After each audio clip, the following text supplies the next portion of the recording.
देश को, इस देश के लोगों की सेवा की है और इसीलिए एक और करना भी चाहिए। उनका कर्तव्य भी इसलिए है कि उनकी हिस्ट्री रही है। देखिए, एडवोकेट्स का मैं आपको बताऊं कि वकील एक ऐसी कौम है जो अन्याय के खिलाफ कोई नहीं बोलेगा तो वकील जरूर बोलेगा। जैसे अभी 9 मार्च 2007 की घटना आपको बताएं, बगल में परवेज मुशर्रफ साहब तानाशाह थे और वो उन्होंने चीफ जस्टिस को बर्खास्त कर दिया, इफ्तिकार चौधरी।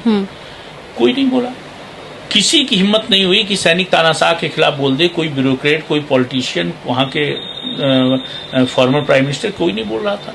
80,000 वकील 9 मार्च 2007 को इस्लामाबाद की सड़कों पर आ गए और कहा, ये परवेज मुशर्रफ, लोकतंत्र भी बहाल करो और इफ्तिकार चौधरी चीफ जस्टिस को भी बहाल करो। ये घटना मैं आपको इसलिए बता रहा हूं कि कई बार जजेस को ये भी लगता है कि वकील गड़बड़ कर रहा है। आपके भी सम्मान की रक्षा कोई करेगा, डेमोक्रेसी बचाने का कोई काम करेगा।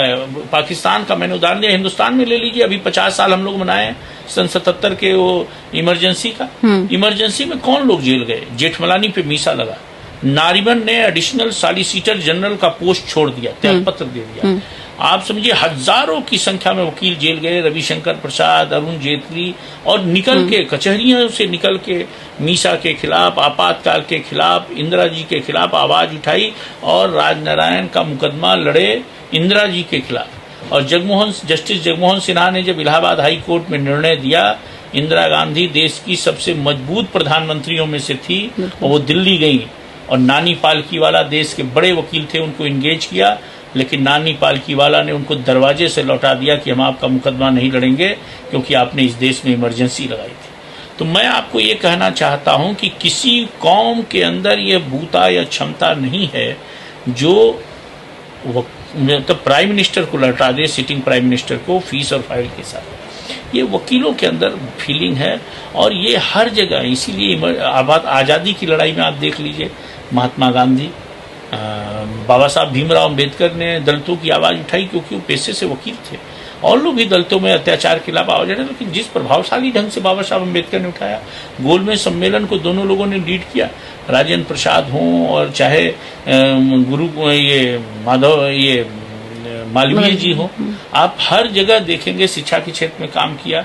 चाहे स्वदेशी का मूवमेंट खड़ा किया तो बाल गंगाधर तिलक ने किया, लाला लाजपत राय ने ट्रेड यूनियन की सम्मेलन उसको लीड किया, देश की आजादी के लिए सब पेशे से वकील थे। तो आप देखेंगे विविध क्षेत्रों में, हिंदुस्तान में भी और पूरी दुनिया में भी। नेल्सन मंडेला जहासिनबर्ग की कचहरी में वकालत करते थे। सन 1962 में वो जेल गए अश्वेत आंदोलन और आज़ादी के लिए, और 28 साल जेल रह के अफ्रीका को आज़ादी दिलाए। यह क्षमता उनके अंदर इसलिए थी कि वो पेशे से वकील थे। तो आप ऐसे सैकड़ों उदाहरण हैं। अब्राहम लिंकन 16वें राष्ट्रपति हुए, 33वें राष्ट्रपति जब निक्सन हुए, कैलिफोर्निया में वकालत करते थे अमेरिका दुनिया का नंबर 1 देश हुआ।